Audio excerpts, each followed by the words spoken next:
Deuxième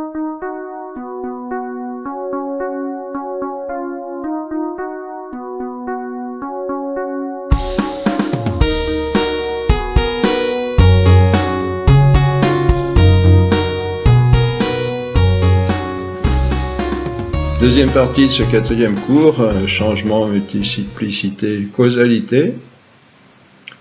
Nous avons fait connaissance en partie au dernier cours avec les notions fondamentales de la métaphysique. Cette science qui va, si vous vous rappelez un peu, jusqu'au bout de la connaissance. On a bien pris le temps de le voir, jusqu'au fondement sur lequel tout repose.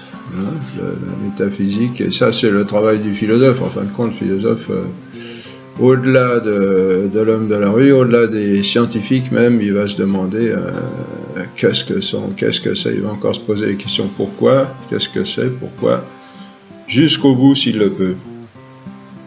On l'a vu par exemple, le physicien, il se demande comment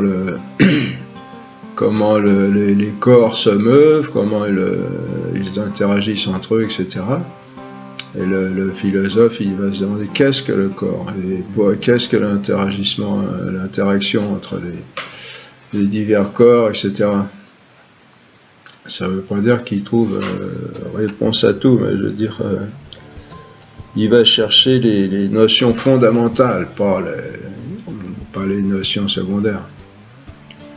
L'avantage ainsi, c'est qu'on ne peut pas aller plus loin, on est à la racine de tout, vous comprenez, au-delà de quoi on ne peut pas aller, et si on est au clair à ce niveau, tout le reste en est assaini. Ça ne veut pas dire que tout le reste va être vrai, va être bien fait, mais au moins les racines le seront. Alors des fois, souvent, on part sur des fondements faux ou mal assurés, et on en est là aujourd'hui. Et ce qui fait que tout le reste est vicié et faussé, plus ou moins. L'inconvénient, en effet, comme on l'a fait remarquer, c'est que l'on prend souvent la connaissance en cours de route, voilà, sans s'assurer si ce qui se trouve dessous est sain, ou se cachent parfois des erreurs, et pas des moindres. Car étant à la base de tout, ce qui fait la racine des choses, elles affectent tout le reste de la connaissance, comme une source polluée, elle pollue tout un fleuve. Vous mettez un petit sachet d'arsenic en haut d'un fleuve, à la source d'un fleuve, et tout le fleuve il va être contaminé. On peut contaminer beaucoup de gens comme ça. Mais dans la connaissance, c'est un peu pareil. Les notions fondamentales, si elles sont mal connues, engendre des erreurs monumentales dans tout le reste de la connaissance. On a vu par exemple comment Hegel a faussé toute la connaissance en voulant identifier l'être au néant, ce qui revient à nier l'être, et par suite le principe d'identité, le critère de toute vérité. On comprend ainsi tout le danger d'une telle philosophie qui admet des absurdités pareilles, car si l'être n'est pas ce qu'il est, il est tout et n'importe quoi, voyez. Alors ces personnes ne vont pas dire tout et n'importe quoi, sinon ça serait trop évident et personne n'adhérerait à de telles absurdités, comme, entre parenthèses, Kant, quand il a sorti sa philosophie, peu de personnes voulaient y adhérer, tellement ça paraissait absurde et ça a fini par passer. Mais du fait que leurs auteurs sont très intelligents, ils vont, on reprend ce qu'on disait tout de suite, là, si c'était trop gros, tout le monde s'en rendrait compte, mais du fait que leurs auteurs sont très intelligents, ils vont, avec un art consommé, donner l'apparence d'une belle philosophie, d'une belle logique dans la majeure partie de leurs ouvrages, et avec ces faux principes, ils vont y passer tout ce qu'ils veulent. Tout leur art ne consistant qu'à faire passer le maximum de poison sous la meilleure apparence. Vous me direz, là vous y allez fort, M. Bizet. Si, c'est comme ça, vous verrez, on aura l'occasion de s'en rendre compte. Est-ce que ces gens-là s'en rendaient vraiment compte? Je ne sais pas, mais le fait est qu'on a des désastres pas possibles, on en a le résultat aujourd'hui. c'est proprement diabolique, c'est toute la gloire de Satan. De faire passer du poison dans toute la vie de l'homme. Et d'abord dans la connaissance. Avec l'erreur, la fausseté, on sait que c'est le prince de l'illusion. Bon, ça c'est plus de la philosophie, mais c'est pas dur à déduire d'après ce qu'on connaît de la philosophie et des résultats qu'on voit dans le monde. Et la preuve de ce que nous avançons, c'est qu'il est tout à fait notoire en philosophie que Hegel fait de la contradiction l'élément moteur de tout son système. Et quand on a compris ce qu'est la contradiction, c'est-à-dire qui implique la présence d'au moins une erreur, sinon de deux, admettre ouvertement la contradiction, c'est admettre ouvertement l'erreur. Voyez ? Et admettre l'erreur, c'est déclarer qu'on peut dire tout et n'importe quoi, c'est-à-dire le mensonge, qui est l'outil principal de Satan, voilà. Satan appelé aussi le prince de l'illusion. Vous voyez comment on déduit ça. Alors, la contradiction, je ne sais pas si c'est bien clair dans votre esprit, on en a parlé un peu. Par exemple, je dis le soleil brille, une proposition, le soleil brille, et une deuxième proposition, le soleil ne brille pas. Ce sont deux propositions contradictoires. Pourquoi ? Bon, il ne faut pas confondre contradictoire et contraire, hein. Bon, on le reverra peut-être. Le contradictoire, c'est l'opposition la plus radicale qu'il puisse y avoir, parce que c'est une opposition entre l'affirmation et la négation. Hein, le soleil brille, le soleil ne brille pas. C'est-à-dire que, si on peut traduire un peu comme le soleil est brillant, et le soleil n'est pas brillant. Hein, vous voyez, n'est pas. Contradiction, c'est toujours comme ça, c'est au niveau de l'existence. Le contraire, c'est une opposition un peu moins radicale, c'est-à-dire ce sont les opposés dans un même genre. Bon, oubliez ça pour l'instant, mais ce qu'il faut savoir, c'est qu'il y a la contradiction, donc ce sont deux propositions qui s'opposent par l'affirmation et la négation, ou l'existence ou la non-existence. Et donc, si l'une est vraie, forcément l'autre est fausse, vous voyez ? Parce qu'un même être ne peut pas en même temps être et ne pas être. Hein. Pardon. Et ça, c'est comment dire, c'est le principe de contradiction par le fait.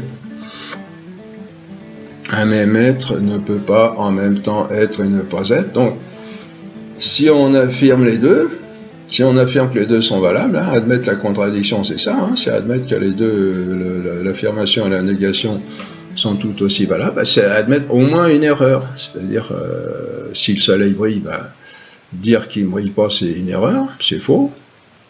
Et inversement, ça peut même être deux erreurs, parce que même la proposition, autant l'affirmative que la négative peuvent être fausses toutes les deux aussi. Hein. Donc voilà, alors admettre la contradiction, non seulement l'admettre, mais en faire l'élément moteur de toute sa philosophie, Hegel, ça veut dire ouvertement qu'on admet le mensonge, qu'on admet la fausseté dans le langage. Il dit même que c'est fécond. Bon, alors, comme aujourd'hui on affirme des choses, il suffit de l'affirmer des fois devant les gens qui ne réfléchissent pas trop, avec une belle assurance, et puis voilà, et puis faire croire que tout le monde est d'accord avec ça, et puis tout le monde marche dans le même sens. Hein. On a du mal à croire de telles énormités, pourtant c'est vrai. Et ce n'est qu'un aspect de la corruption générale actuelle de la pensée occidentale. Hein. On aura l'occasion de s'en rendre compte. Dans ces cours, on va vous les mettre en lumière, vous allez voir. On est dans une drôle de panade. Nous donnons là en même temps un motif d'encouragement à continuer avec ardeur, car le cours d'aujourd'hui sera certainement le plus difficile de ces 3 années. Mais là, on va attaquer des notions pas faciles du tout. Mais bon, ne vous inquiétez pas, vous commencez à faire connaissance pour l'instant, après vous pouvez réfléchir, vous pouvez revenir, travailler un peu, et puis on s'en servira aussi dans les autres cours. Donc une fois après mise en application, on verra mieux leur intérêt et puis leur valeur. Il ne faudra donc pas se décourager si on n'arrive pas à suivre comme on le voudrait, en pensant, premièrement, que les autres cours ne seront pas si difficiles. Faut pas croire que tout va être difficile comme aujourd'hui. Bien que cette première année ne sera tout de même pas très facile. Et deuxièmement, on n'est pas obligé de suivre tout le parcours qui aboutit à la connaissance de ces notions fondamentales de la métaphysique. On présente ici le meilleur parcours qui donne la meilleure connaissance de ces notions, un peu comme si on prenait la meilleure route vers une très belle ville par le plus beau paysage, mais on n'est pas obligé d'arriver par ce meilleur chemin pour connaître la ville. On peut la connaître autrement, plus simplement. Seulement la présentation est moins profitable, c'est-à-dire qu'on vous donne la meilleure présentation là, et bon, si vous ne la suivez pas tout dans son intégralité, le principal c'est de retenir quand même la signification de ces notions fondamentales qu'on va voir. De même, on peut apprendre à connaître ces notions métaphysiques plus simplement, plus directement, sans savoir comment elles ont été découvertes dans l'histoire de la pensée, ce qu'on va voir, et quelle place elles occupent avec tout le reste de la connaissance. Mais elles seront aussi moins profitables. Voilà. On a prévenu aussi qu'il ne s'agit pas de tout comprendre du premier coup. Il faut d'abord faire connaissance, puis travailler, et pratiquer ensuite avec le temps, comme on disait. D'abord dans ces cours, où l'on en verra de multiples applications, et avec l'exercice personnel. Nous-mêmes sommes là pour donner toutes les explications voulues. De brèves, oui, alors là c'est quand je donnais les cours dans le vif. Et puis, bon, oui, vous avez mon mail dans l'introduction, si vous voulez m'écrire dans la première vidéo de ces cours. Donc, confiance et courage. Mais bon, le secret, c'est de travailler. Pour avancer, il faut pédaler. Et là, le secret, c'est de travailler. Et puis, c'est le travail. Si on veut faire pousser des patates, faut bêcher, il faut labourer, il faut planter, il faut bêcher, il faut nettoyer, puis ramasser les patates. Sinon, ça ne va pas venir tout seul. Nous avons donc vu la dernière fois cette notion d'être que l'on a découverte en cherchant à définir. On définit toujours, en effet, une notion avec des notions plus simples. Vous prenez le dictionnaire, vous vous rappelez, le dictionnaire, il va vous expliquer ce qu'est le mot avec d'autres notions plus simples. Et si dans l'explication où il y a un mot que vous ne connaissez pas, lui, vous allez le voir aussi dans le dictionnaire, et le dictionnaire va vous expliquer encore avec des mots plus simples. Mais on a vu qu'on ne peut pas remonter indéfiniment dans la recherche de notions plus simples.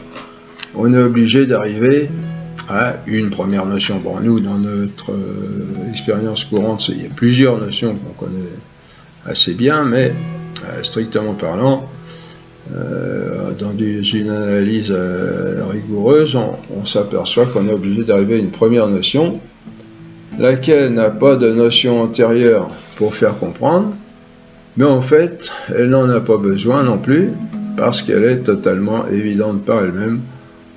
En comprenant cela, on est arrivé à la notion d'être, la toute première notion de toute la connaissance. Et on a vu ça, c'est un rappel. On définit un mot, donc avec d'autres mots plus simples. Les mots plus simples, si on ne les connaît pas, on les définit encore avec d'autres mots plus simples, plus simples. Et on est obligé d'arriver à une notion première, qui est la notion d'être. Et elle n'a pas besoin de notion plus simple pour l'expliquer, parce que elle est parfaitement évidente par elle-même. On a vu que la notion, c'est l'essence, qui s'appelle aussi définition, nature, un objet totalement immatériel, qui est pur objet de l'intelligence. C'est l'objet de l'intelligence.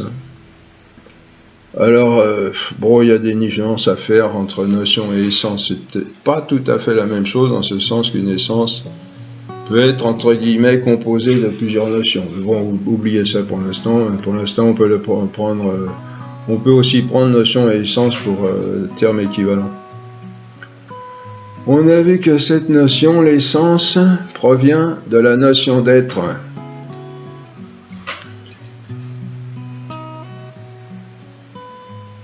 En considérant que l'être, c'est ce qui existe. En voyant dans cette définition le ce, c'est comme l'essence avec l'existence, le ce, on a compris que ces notions d'essence et d'existence se distinguent réellement dans l'être. On l'a vu aussi. C'est un rappel qu'on fait, donc on s'étend pas trop. On va voir aujourd'hui que l'essence, chez les êtres corporels, se compose de matière et de forme. C'est tout ce qu'on va voir en majeure partie dans ce cours, car ce sont des notions très difficiles à assimiler. Bon, ça dépend pour qui, mais en général, ce n'est quand même pas facile. Disons qu'on voit ce que c'est, mais pour vraiment bien voir ce que c'est, là, c'est pas facile du tout. Bon, nous avons vu aussi que l'être se distingue en substance et accident. Ce qui nous donne avec la substance les 10 catégories, vous vous rappelez, c'est-à-dire les 10 façons les plus universelles d'attribuer une chose à une autre. Par exemple, je dis cet être-là qui est devant moi, c'est un homme, bon, je lui attribue la substance homme. Et je dis cet être-là cet homme à 1m80, il a cet accident de quantité de 1m80 qu'on appelle la quantité. On peut considérer ces notions de substance et d'accident comme découlant de la notion d'essence. On a donc l'être qui se divise en essence et existence, et l'essence elle-même qui se divise, pour ainsi dire, en substance et accident. C'est plus subtil que ça, mais en première approche, on peut dire les choses comme ça. Donc, pour résumer, nous avons commencé à voir la dernière fois la notion d'être, les notions d'essence et d'existence, de substance et d'accident, le principe d'identité et le principe de contradiction qui découlent tous deux de la notion d'être, principes qui tiennent lieu de critères de la vérité en toute connaissance humaine, car on l'a vu, c'est dans leur violation que consiste l'erreur. On vient de le voir tout à l'heure, si on viole le principe de contradiction qu'un même être ne peut pas, sous le même rapport, ne peut pas en même temps être et ne pas être, il y a forcément une erreur quelque part.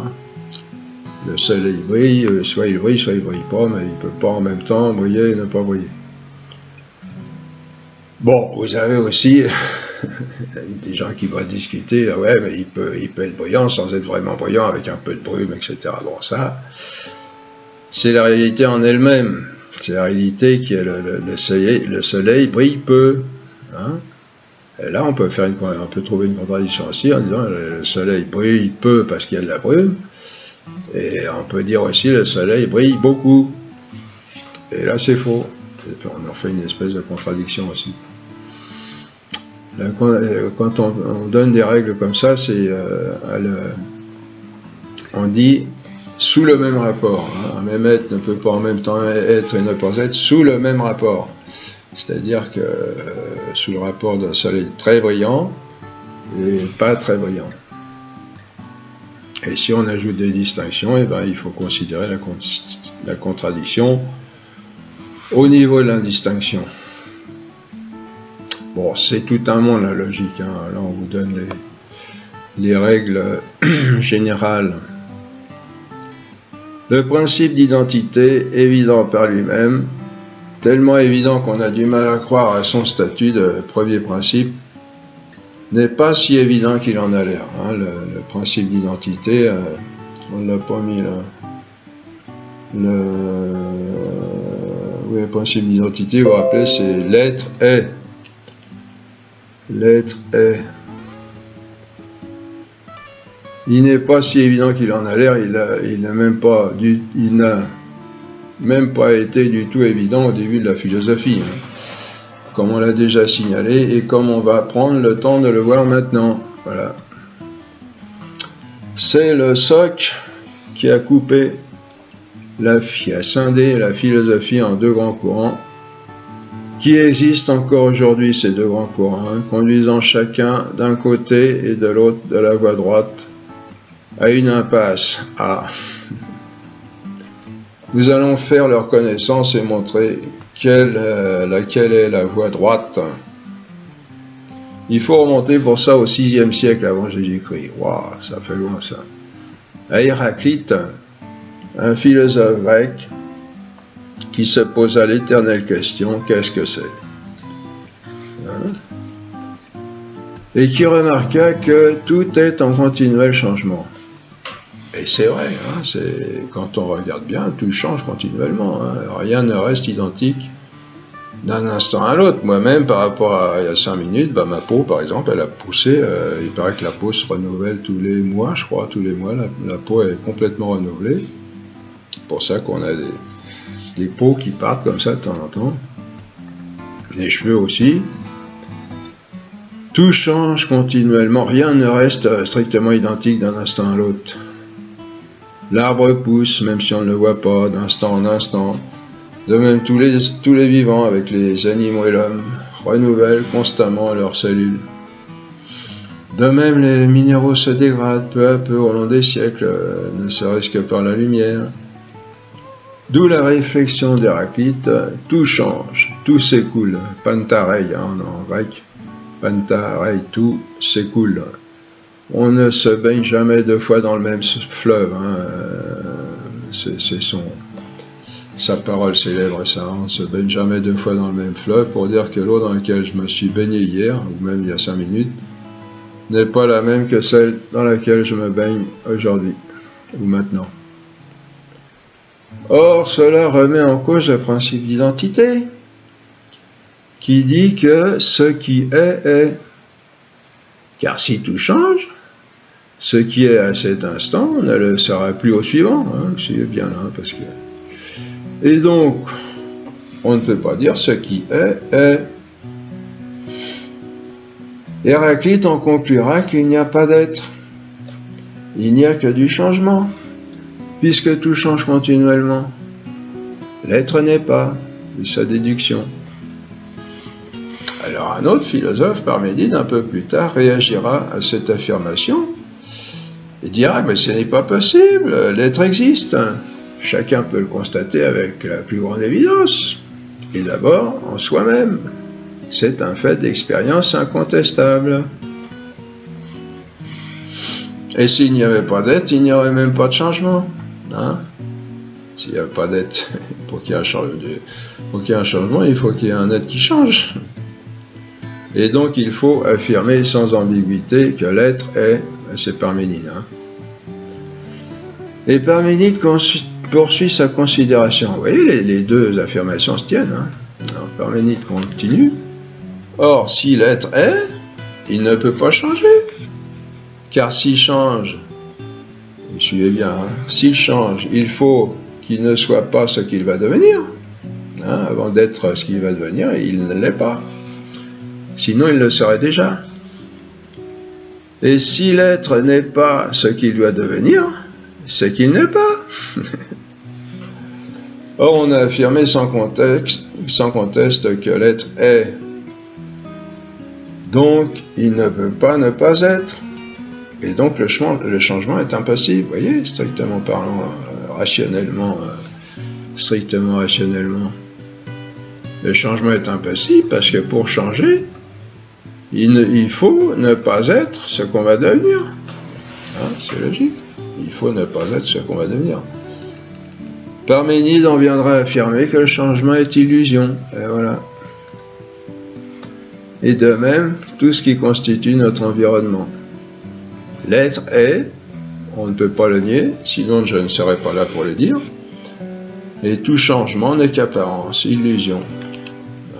Vous voyez le petit principe d'identité qui avait l'air tout bête là. On voit ainsi que ce principe d'identité n'est pas du tout évident. Héraclite le nie Vous voyez le philosophe qui va, il reste pas en surface, lui, qui dit « Ah, c'est idiot, prof, moi je pars, je vais faire autre chose ». Il cherche à savoir pourquoi il a l'air si idiot que ça. Et est-ce qu'il est vraiment si idiot que ça? On voit ainsi que ce principe d'identité n'est pas du tout évident. Héraclite le nie pour affirmer la certitude du changement. Parménide l'affirme, mais pour nier le changement, car il fait un absolu de l'être. Ces deux courants existent encore, comme dans le bergsonisme pour le changement, ou chez Hegel, qui aura une grande admiration pour Héraclite. Ah, on comprend un peu là. Et comme dans l'idéalisme, par exemple, pour dire que la réalité extérieure est une illusion, et affirmer l'absolu de l'être à l'intérieur de l'esprit. Oh, je dis en gros là, après il faut...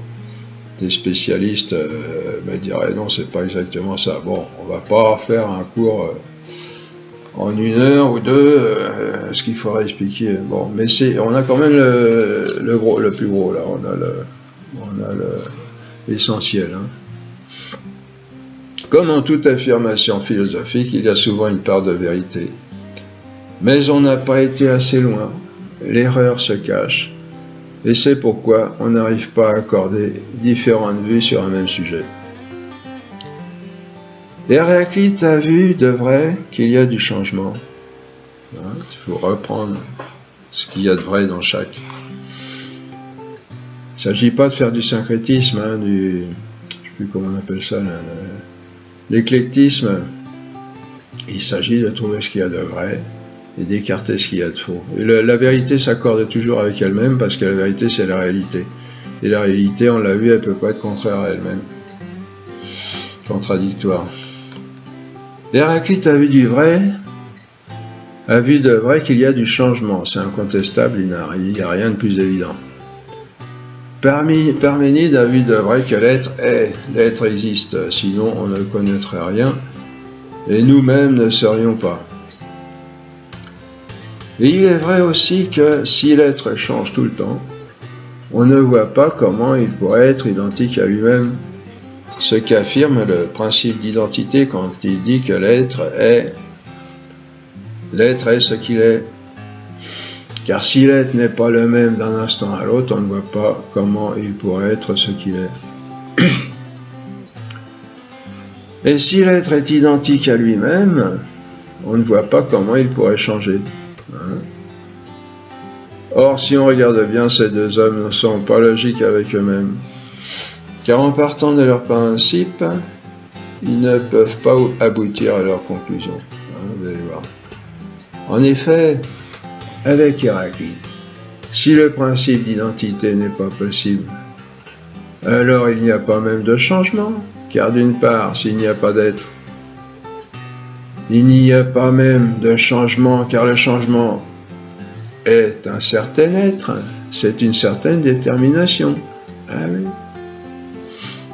Et d'autre part, si le changement existe, il faut quelque chose qui change. Sinon, sans un sujet qui change, pardon, il ne peut pas y avoir de changement, bien sûr. Pour qu'il y ait un changement de couleur, par exemple, il faut nécessairement quelque chose qui change de couleur. Le changement n'est pas un absolu. Et donc, s'il n'y a pas d'être, il ne peut pas y avoir non plus de changement. De même, on réfute Parménide par la constatation expérimentale évidente du changement. L'être est, mais le changement aussi. Ce n'est d'ailleurs qu'à partir du changement que Parménide a pu constater que l'être est, sinon il en aurait été complètement incapable.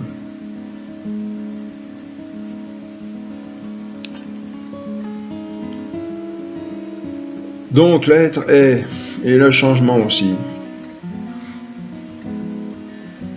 Comment accorder ces deux vérités pour qu'elles soient compatibles et découvrir une vérité plus profonde et plus grande derrière? Vous voyez, le philosophe. Il faut aller à la racine des choses pour découvrir j'allais dire la vraie vérité.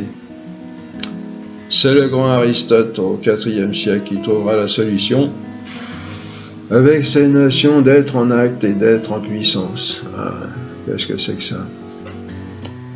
On ne se doute pas de ce que ces notions contiennent, de connaissances profondes et étendues pour toute la philosophie, sans lesquelles la philosophie aurait encore été bloquée. Elle serait encore bloquée aujourd'hui. Et vous allez voir l'immense fécondité de ces notions qu'on va retrouver constamment chez saint Thomas d'Aquin. Je rappelle que ces cours constituent une introduction aux études ensuite de saint Thomas d'Aquin et des scolastiques. On a vu qu'il y a une division de l'être en essence et existence. Il y en a une autre. Il y en a une avant celle-là, c'est celle d'être en acte et d'être en puissance. Hein? La division en essence et existence n'est pas la première. L'être en acte, c'est tout simple. C'est l'être qui existe actuellement, qui est pleinement en ce qu'il est. L'être en puissance, c'est quelque chose qui tient, suivez bien, une sorte de milieu entre l'être et le néant. Vous vous rappelez, on avait dit, le néant, c'est là où il n'y a rien du tout, absolument rien.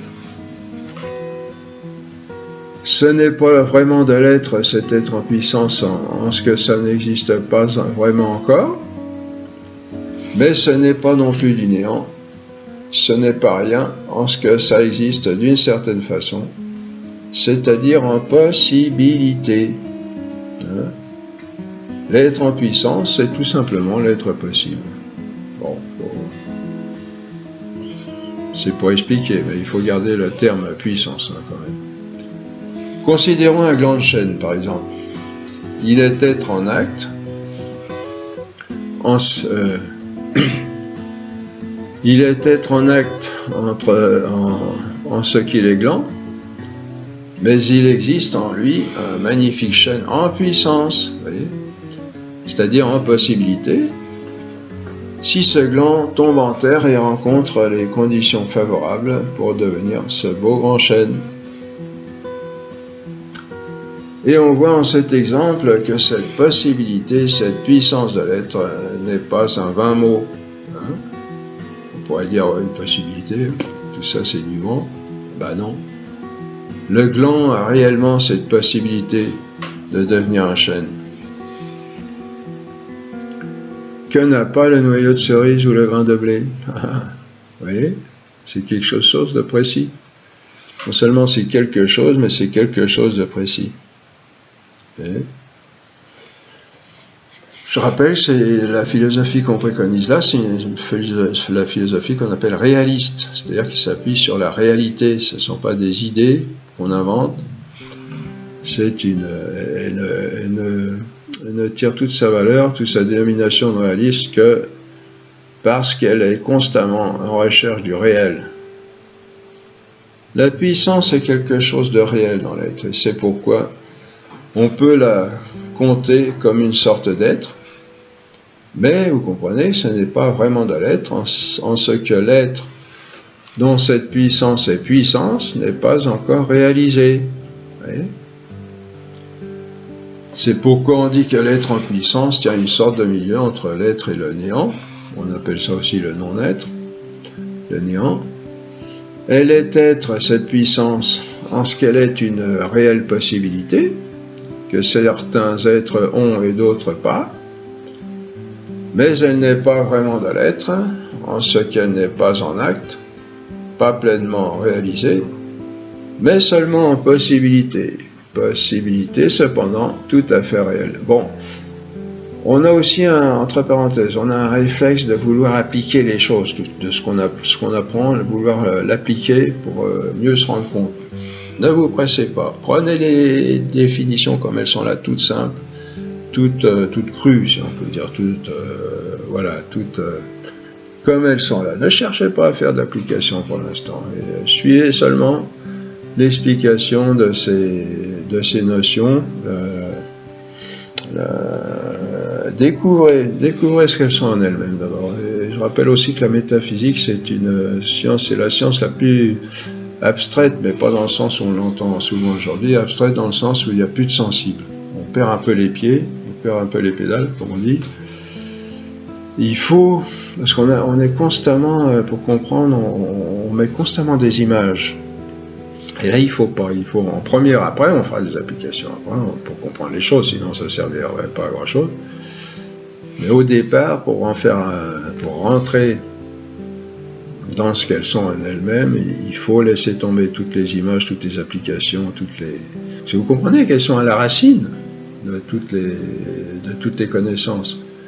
Alors on va les retrouver après, dans toutes les connaissances, dans toutes les réalités, mais pour les découvrir en elles-mêmes, il faut ce qu'on appelle abstraire au sens propre du terme. On verra ce que ça veut dire véritablement en philosophie réaliste.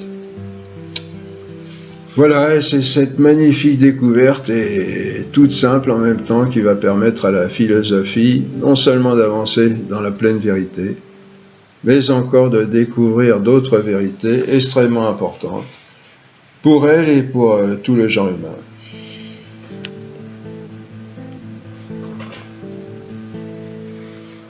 Héraclite et Parménide n'ont pas vu dans l'être que l'être en acte. Héraclite et Parménide n'ont vu dans l'être que l'être en acte, c'est-à-dire l'être réalisé, et pas l'être en puissance. Bah oui, il n'est pas tellement évident. C'est-à-dire un être réel, mais non encore réalisé. Et dans ce sens, ils avaient raison, tous les deux. Ah oui. Si l'être est déjà tout ce qu'il est, pleinement réalisé, il ne peut pas changer. Et donc, si on constate du changement, soit on choisit le changement et on nie cet être absolu comme on l'envisage, soit on choisit l'être et on nie la réalité du changement, ce qu'on a vu. Vous voyez? Si on prend l'être dans un absolu, si on constate du changement, soit on choisit le changement puis on dit que l'être n'est pas possible, parce que s'il est absolu, il ne peut pas changer. S'il n'y a pas de puissance, possibilité d'être autre chose, il ne peut pas changer. Et puis, ou alors, soit on choisit l'être absolu, à ce moment-là, on nie le changement, parce que l'être absolu, il ne peut pas changer, parce qu'il n'a pas de puissance en lui, étant absolu. Bon, c'est pas facile, Comment résoudre le problème? Eh bien, c'est bien simple, on dit que l'être ne peut pas changer parce qu'il est pris pour un absolu, pour quelque chose de déjà réalisé, mais si on admet en lui de la puissance et de l'acte, on résout le problème très simplement. Ah oui. L'être est en partie en acte et en partie en puissance, comme notre grande chaîne. Bon, là, on fait quand même une application sensible pour expliquer. Le gland de chêne qui est en acte en tant que gland, et en puissance en tant qu'il a en lui la possibilité réelle, de devenir un grand chêne.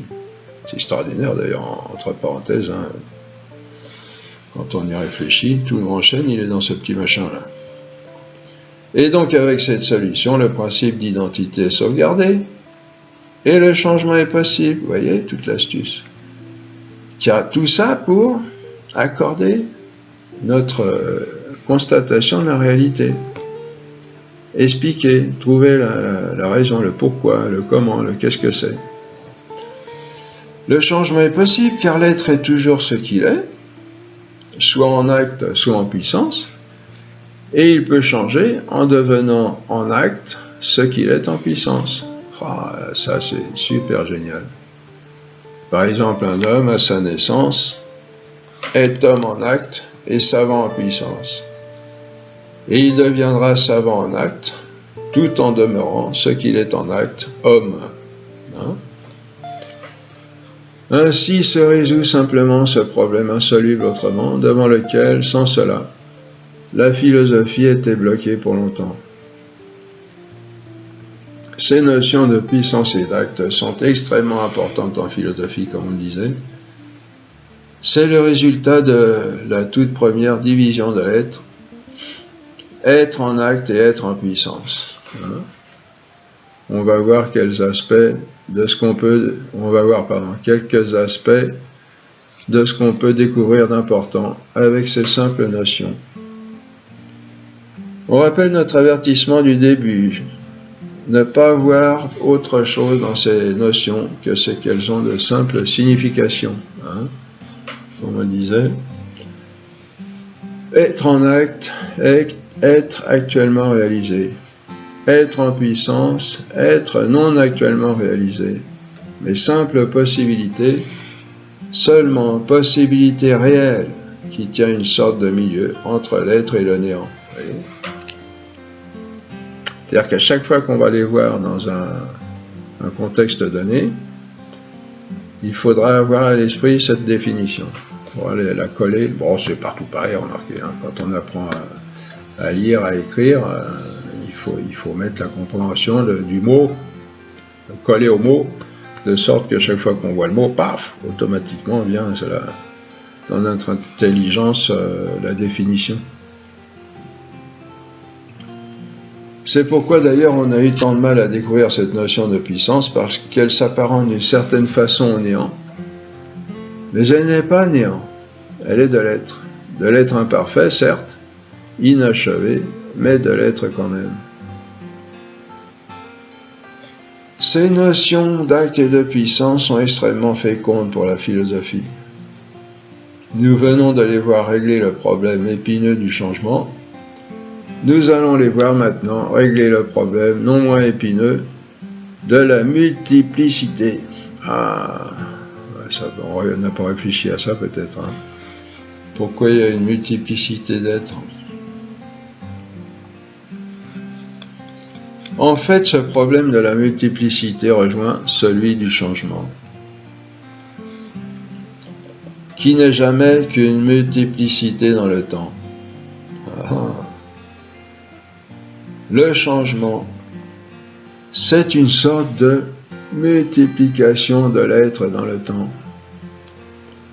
Par exemple, si je change de place pour aller à l'autre bout de la pièce où je suis, ce changement de lieu se traduira par de multiples présences de moi-même dans tous les points intermédiaires entre l'endroit d'où je pars et l'endroit où je vais. Le fait d'envisager l'être comme un absolu empêchait de voir en lui plusieurs situations. Parce que si je suis là, je suis pas ailleurs, comme dirait l'autre, va voir ailleurs si j'y suis. Non. Si l'être est, tout simplement, il ne peut pas être ici et là-bas en même temps. Voilà.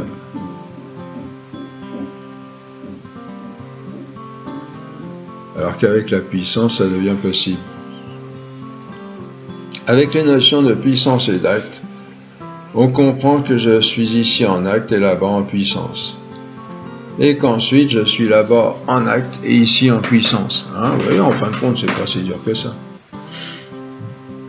Je suis à un seul endroit à la fois en acte, et une multitude d'autres endroits en puissance, ce qui rend possible le changement. Donc le changement est une sorte de multiplicité dans le temps. Quel est donc le problème de la multiplicité? Eh bien, si l'être est pris comme un absolu, il ne peut pas être en même temps une multitude d'êtres différents les uns des autres, car pour qu'il y ait des êtres différents, il faut qu'il y ait des différences. C'est tout bête en fin de compte. Pour qu'il y ait des êtres différents, il faut qu'il y ait des différences. Et quelle différence serait-elle, sinon de l'être? En dehors duquel il n'y a que le néant. Suivez un peu. Pour qu'il y ait des différences entre les êtres, il faut des différences d'être. Il faut de l'être. Par exemple, Moi, je mesure 1m82, mon voisin, il mesure 1m97. Il y a une différence de hauteur. Bon, bah, il faut de lettres en plus, hein, entre 82 et 17. Il faut la différence. Bon, ça, c'est une différence matérielle, mais on voit ça. En tout, c'est comme ça, si vous voulez.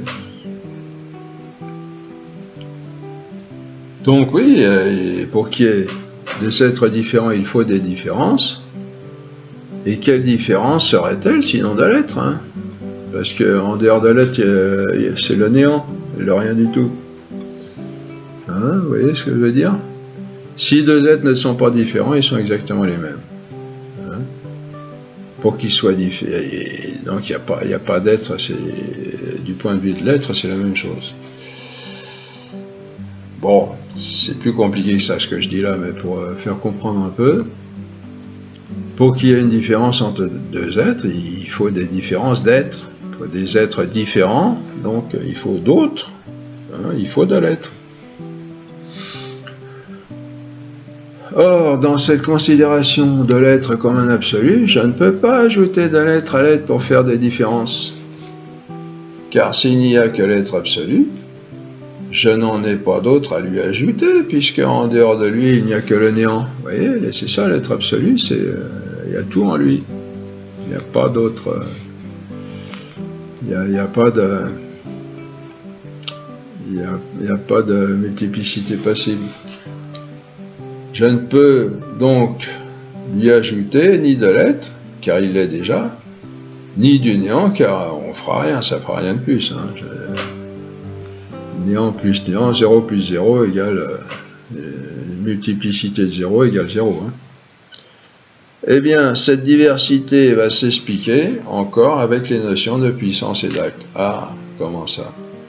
Et vous voyez qu'on va nous introduire sur des notions très très importantes et très intéressantes en philosophie.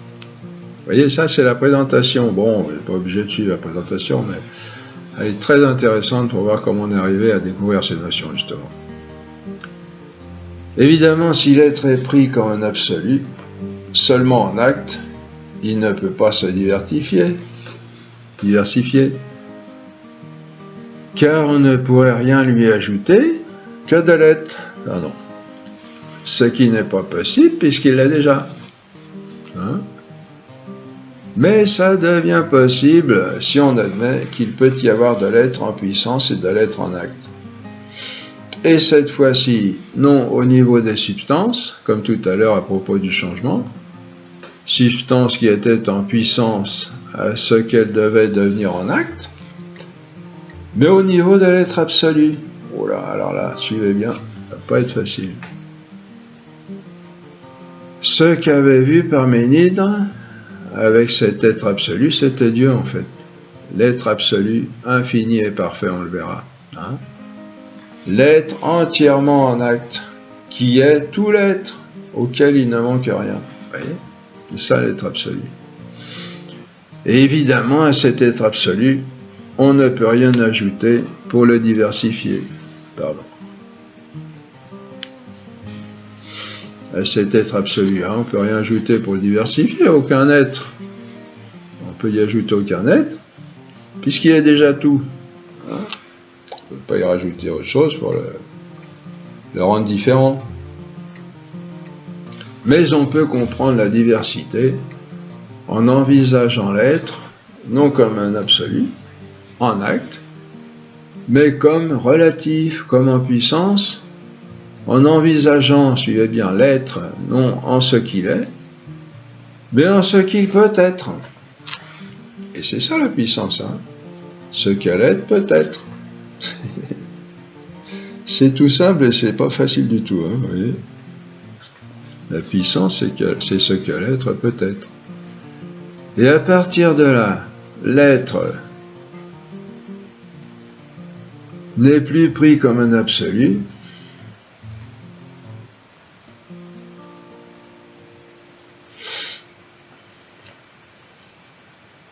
mais comme un relatif par rapport à l'être absolu, c'est-à-dire non pas l'être entier sans aucun manque, mais l'être en ce qu'il peut être de l'être absolu. Suivez bien. Et ainsi s'ouvrent à l'infini toutes les possibilités de l'être. Être comme ceci ou comme cela, être lapin ou crocodile, être événement ou être spirituel, être matériel ou être vivant.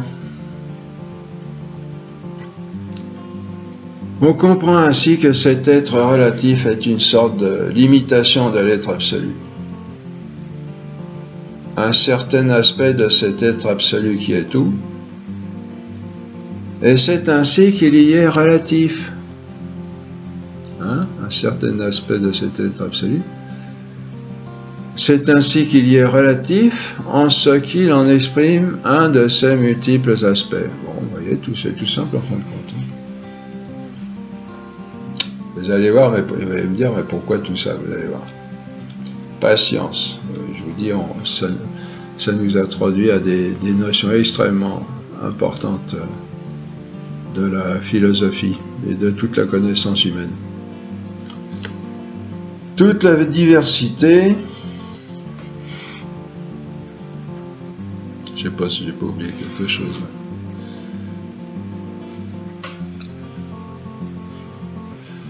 Toute la diversité est alors permise, en tant que cette puissance est une sorte d'aspect particulier. Si c'est bon, c'était bon. Donc vous oubliez l'essence, égale essence, là ce sera pour tout à l'heure. Toute la diversité est alors permise en tant que cette puissance est une sorte d'aspect particulier de cet être absolu, de ce que l'être peut être. Et l'être ainsi peut être lapin, ou homme, ou mer, ou montagne. Et vous allez voir comment on rejoint de façon admirable avec ces découvertes d'Aristote les notions qu'on a vues précédemment. C'est que cette notion de puissance, de possibilité d'être, c'est ce qu'on a appelé l'essence en fait. Voilà. Vous voyez comment l'essence apparaît. Ça c'est extrêmement important et très difficile à comprendre en profondeur. On verra que c'est la puissance métaphysique en fait. Et oui, l'essence, c'est ce qui fait que l'être est ce qu'il est. Et on comprend comment cette définition rejoint parfaitement celle de puissance. Car la puissance est la possibilité de l'être d'être ceci ou cela. Voyez ?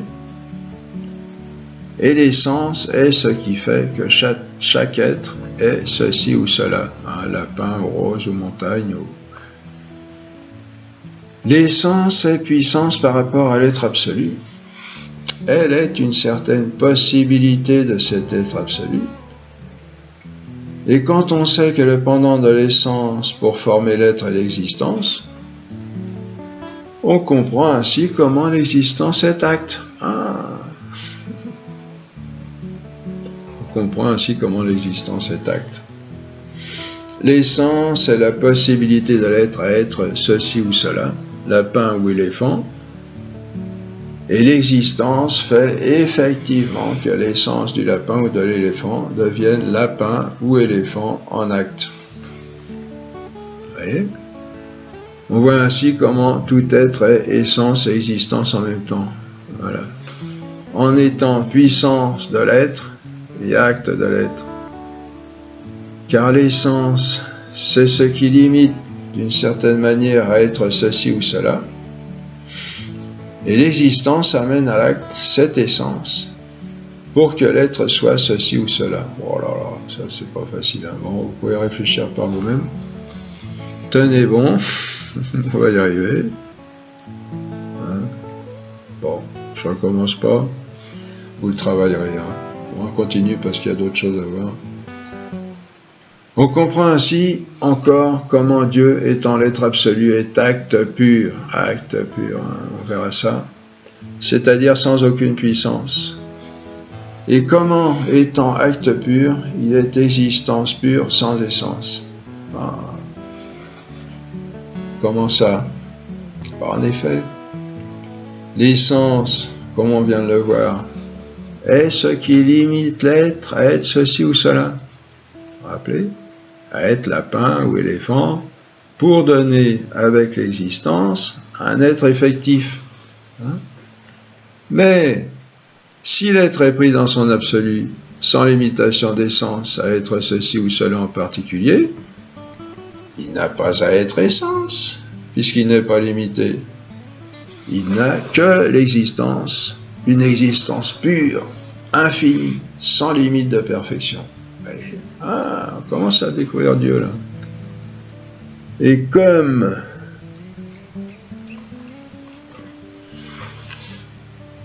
cette existence est ce qu'on appelle l'acte, c'est ainsi que l'on dit que Dieu est acte pur. On le reverra à la fin de cette année. Parce qu'on va démontrer, rien qu'avec la philosophie, l'existence de Dieu. Il n'y a pas besoin de la théologie pour ça. Uniquement du point de vue rationnel, c'est-à-dire de l'intelligence, de ce dont tout le monde peut se servir. C'est ainsi que s'explique métaphysiquement la diversité des êtres, avec ces notions extrêmement fortes de puissance et d'acte, voyez. Les êtres sont composés d'essence et d'existence, comme on l'a vu la dernière fois, et en cherchant la raison de diversité des êtres, on découvre que l'essence correspond à la puissance de l'être, à être ceci ou cela, et l'existence à l'acte, en tant que cette possibilité d'être existe effectivement. Et on voit ainsi non seulement toute la beauté de ces découvertes d'Aristote, mais combien elles sont vraies, comme étant parfaitement cohérentes entre elles, ajustées entre elles, et rendant pleinement intelligible la réalité, c'est-à-dire compréhensible, explicable, capable de répondre à la question « Qu'est-ce que c'est qui est ?» Je vous pose la question. L'éternelle question de l'homme qui commence déjà dès l'enfance tout petit et qui va jusqu'au bout si on garde ce cœur d'enfant toujours ouvert à la découverte de la réalité. Voilà, on termine cette deuxième partie. Bientôt, reposez-vous bien, on va avoir la troisième partie ensuite.